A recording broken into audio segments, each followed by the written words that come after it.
generations. 3 out of 4 incarcerated women are mothers. More than 105,000 children in New York have a parent behind bars.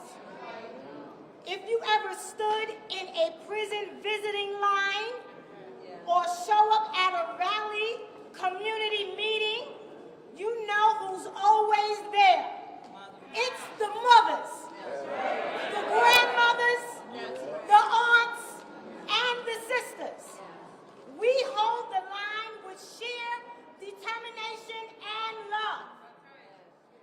We are here because mothers have always been the backbone of this movement, organizing in visiting rooms, raising children through prison walls, marching, writing, fighting, and refusing to be silent.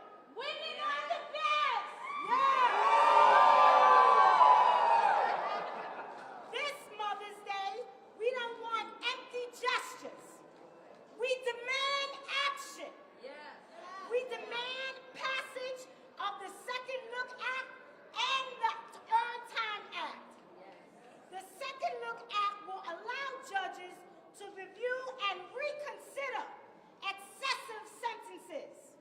Under concurrent sentencing laws, incarcerated people have no opportunity to demonstrate to the judge that they have transformed while incarcerated, or to seek reconsideration of their sentences based on changed laws and norms. The Earn Time Act would strengthen and expand good time and merit time laws, supporting rehabilitative efforts in state prison. The Marvin Mayfield Act would eliminate mandatory minimum sentences, allowing judges to consider the individual factors mitigating circumstances in a case and addressing the outside power of prosecutors to coerce plea deals. Marvin Mayfield is the best! Marvin Mayfield! Yes. Now, these are not radical bills. These are urgent, evidence-based reforms that honor the human capacity to grow and change. We have the support of New York's chief judge, chief administrative judge.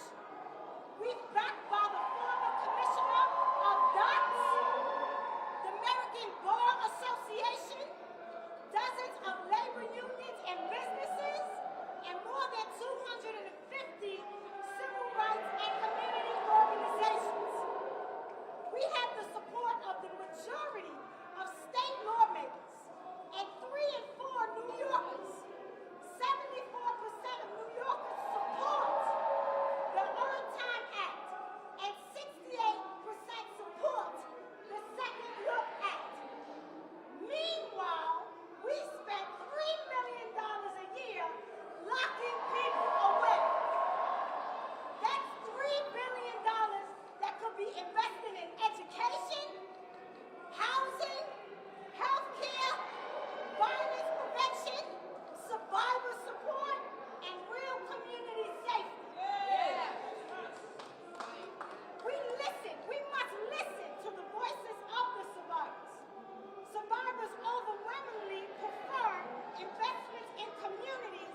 community means everything to me.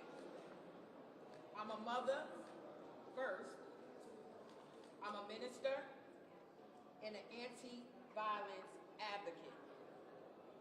I was the first African-American female to be a volunteer firefighter in White Plains, New York. For over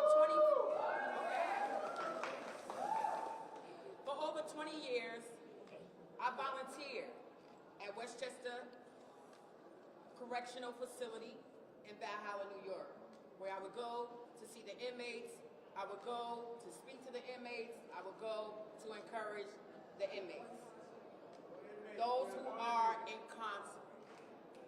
I never imagined that I would go back to that same jail for my son.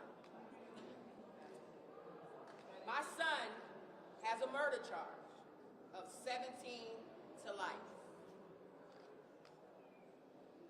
My only son, I was not able to have any more kids because I have an autoimmune disease, myasthenia gravis. I raised my son up in White Plains, New York. Family, cousins, in the church, play the drums, helping with different activities at the church, helping with different things that was going on. He also played football in high school. He helped. He worked with our family business. He has a passion for music. So when he worked, he sometimes worked with his uncles, D and Y Dean of Rough Riders. When Mike Kwan was 25, K2, as some would call a synthetic marijuana, was just becoming widespread. How many of us know about that? K2. Okay. Addictive it was.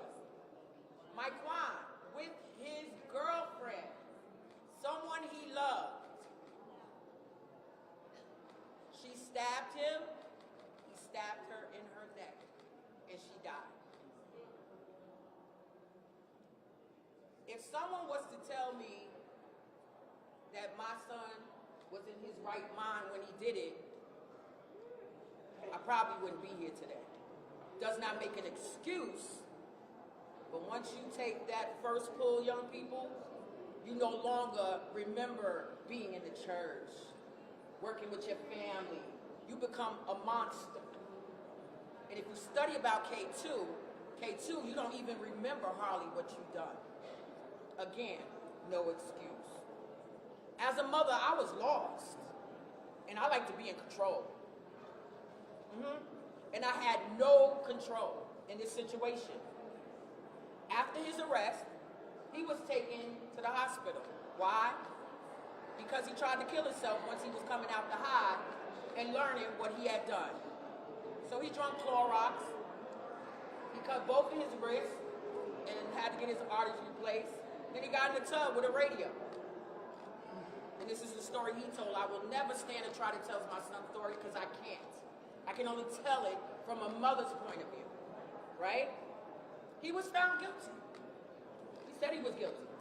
There was no one else around. It was a definite. He wanted to take responsibility. He was okay with it. When we got to court, it started out with 25 years to life. He wanted to take it to trial, not because he didn't want to say that he admitted that he done it. He wanted to take it to trial because we want to get the life sentence off the end. Didn't happen. Anybody that knows the murder charges start, the lowest you could go is 15 years. So he got 17 to life. Like so many families, we didn't realize or understood the system. I lived with a detective, but I still don't understand the other side. As I'm in this now anti-violence work, gun violence work around the country, you gotta understand there's both sides of the violence. Both sides of the violence needs help. Both sides. All I wanted was the life off the end. He was being asked to spend more years in prison than he spent on the earth. In the end, Mike Kwan took the plea, 17 to life. He didn't want to take our family as well as her family through a long trial. Mike Kwan has been in jail for a decade. Now 10 years. I'm on 11. One of the hardest pills for me to swallow. Every time I saw that prison number come up on my phone, I had no idea if that was going to be the institute telling me he passed away, some of his friends calling me and telling me that he got stabbed or killed, or him calling me saying, "Mommy, I don't want to live." Or him saying, "Mommy, I want a book. I know you raised me up with God, but I want to know how to reach the dead because I got to tell her sorry." So picking up the phone and looking at it, you don't know what you're dealing with as a mother. How do you be there? The same jail I was going to, I had to minister to my own son, my only son. Being a mother of someone who's incarcerated, meaning that you got a lot of weight on your shoulders. Public, being on the news. Anybody know Westchester County, Channel 12? Every 30 minutes you watch the same thing. So everybody's seeing the mugshot. People don't know what to say. You're the minister, you're from the church, you do weddings, you do funerals, you do all of that. And your only son, murdered.